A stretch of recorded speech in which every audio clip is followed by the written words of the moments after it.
wanna clean my room until I got high.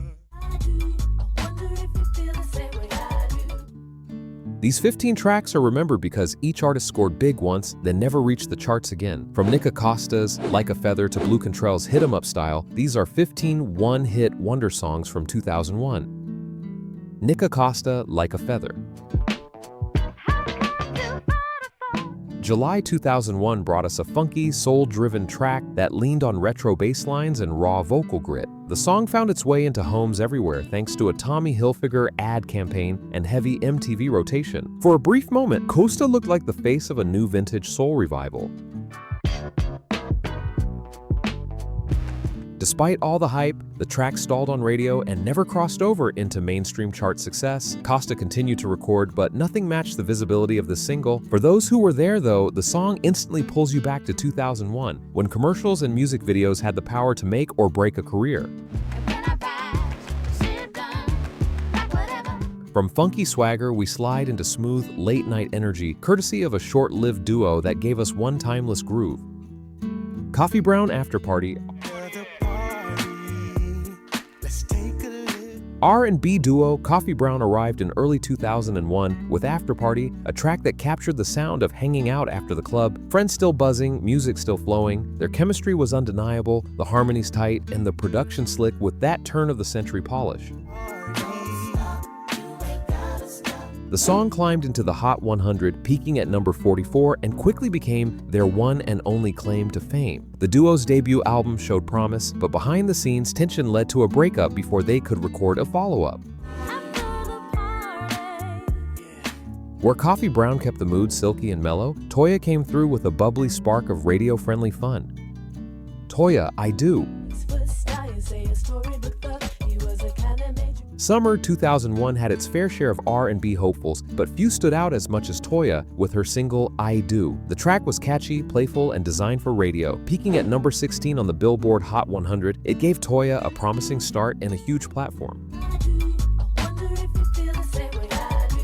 Unfortunately, follow-ups never caught fire, and her career fizzled almost as quickly as it began. I Do became her one shining moment, a playful anthem still remembered by fans of turn-of-the-millennium R&B. And while Toya's career faded after a single burst of success, the next group's rise and fall happened right in front of millions on television. Eden's Crush, Get Over Yourself. Formed on the reality show Pop Stars, Eden's Crush stormed into 2001 with Get Over Yourself. The single had all the hallmarks of early 2000s pop: attitude, hooks, and heavy rotation on TRL. Viewers watched the band come together on TV, and their debut was supposed to prove reality television could create stars. The song peaked at number 8 on the Hot 100, a huge start for a brand new group, but reality show fame proved fleeting. Internal struggles, management issues, and label shakeups killed the group before they could build on that success. By 2002, they were gone, leaving this song as both their breakout and their swan song. After the glitter of manufactured pop, things shifted to something heavier, with guitars and grit that defined rock radio in 2001. Default, Wasting My Time. Canadian rockers. Default hit the US mainstream in August 2001 with Wasting My Time, a post-grunge anthem drenched in angst and big guitars. Produced by Chad Kroeger of Nickelback, the song had that signature early 2000 rock polish that made it impossible to ignore on radio. The single peaked at number 13 on the Hot 100 and dominated rock playlists, but it proved impossible to follow up. Later tracks charted modestly in Canada, yet US audiences moved on quickly, leaving this as Default's only big American hit. If Default showed us the moody side of 2001, Willa Ford went the opposite route, delivering a cheeky anthem built to stir up teen pop. Willa Ford, I Wanna Be Bad. April 2001 gave us Willa Ford's I Wanna Be Bad, a cheeky pop single that landed right in the middle of the teen pop boom. With its catchy chorus, flirty lyrics, and MTV Ready video, it shot up the charts, peaking at number 22 on the Hot 100. For a moment, Willa Ford looked poised to join Britney Spears and Christina Aguilera at the top of the pop world, but industry shifts, weak promotion, and the collapse of her label left her career stalled after that one hit. She later reinvented herself in television and reality shows, but musically, this was her only mainstream moment. Now, if Willa Ford was the playful bad girl of 2001, the next band tried to prove they had alt-rock bite, only to be remembered for one big swing. American Hi-Fi, Another Perfect Day. Another perfect day. American Hi-Fi tried to keep their momentum going in 2001 with Another Perfect Day, a follow-up after the earlier success of Flavor of the Week. The track leaned into crunchy guitars and pop-punk melodies, the kind of sound that filled skate videos and Warped Tour lineups at the time. But while Flavor of the Week had already peaked the year before, Another Perfect Day struggled to stand out. It became the band's last brush with mainstream recognition in the US, cementing their status as a one-hit wonder. And just as guitar-driven angst was fading, the next act offered something far sweeter, with a single that melted into pop radio as a tender ballad. S Club Never Had a Dream Come True.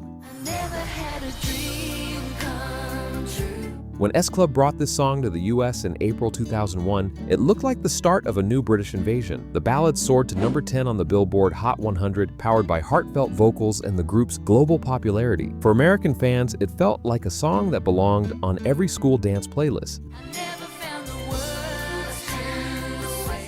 But that was the group's only major hit stateside. Back home in the UK, they had multiple chart toppers, yet in the US charts, they were frozen in time by this one single.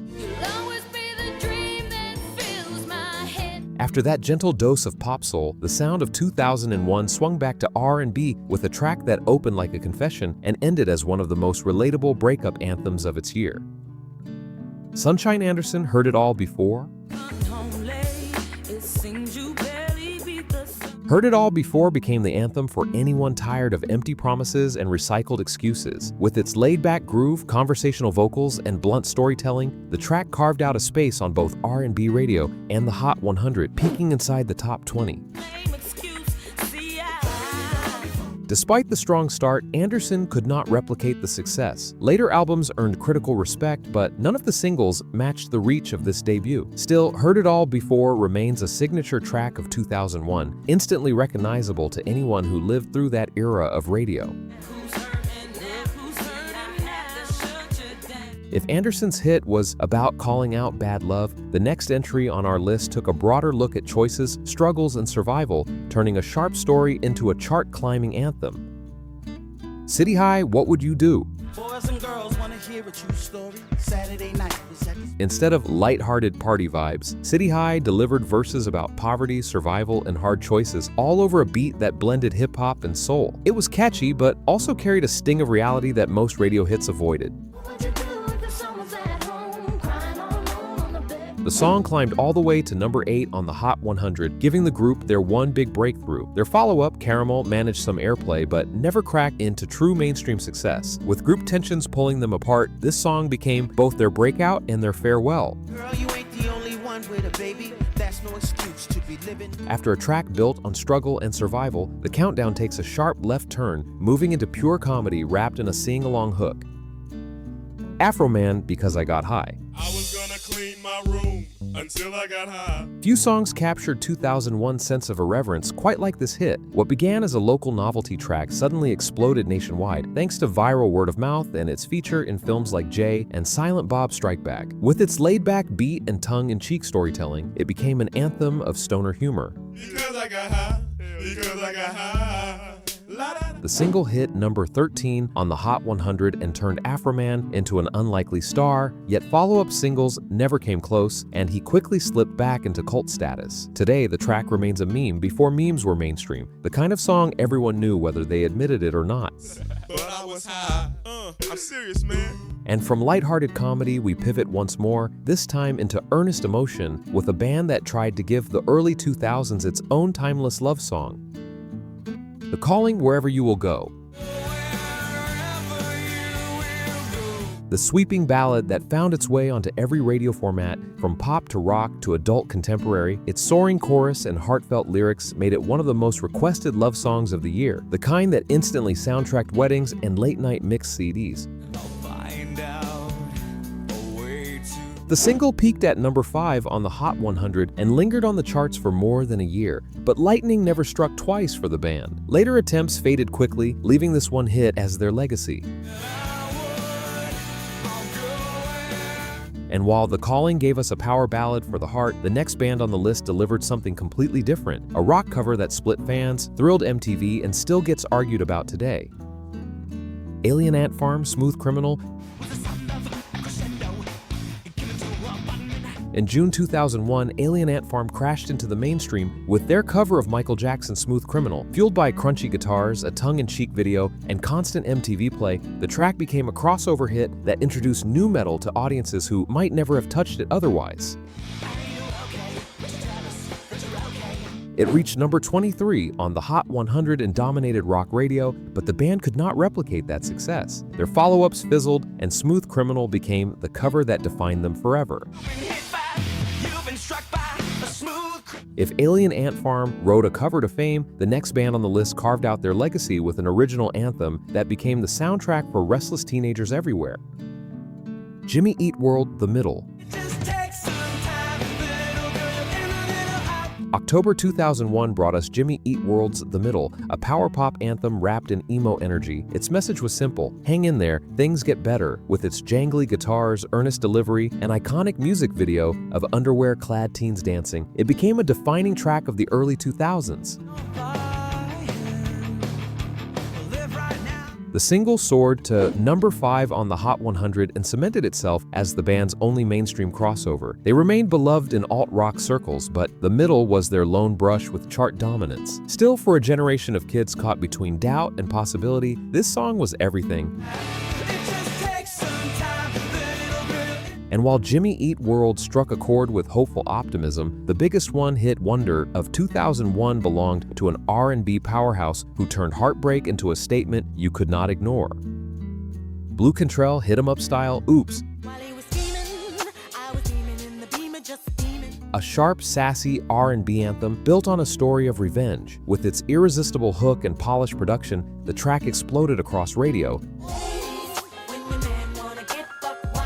climbing to number 2 on the Hot 100 and earning Cantrell a Grammy nomination. But lightning struck only once. Later singles could not capture the same energy, and Blue Cantrell faded from mainstream memory. Still, Hit 'em Up Style remains one of the most iconic singles of its year, a track that instantly takes you back to the sound and style of 2001.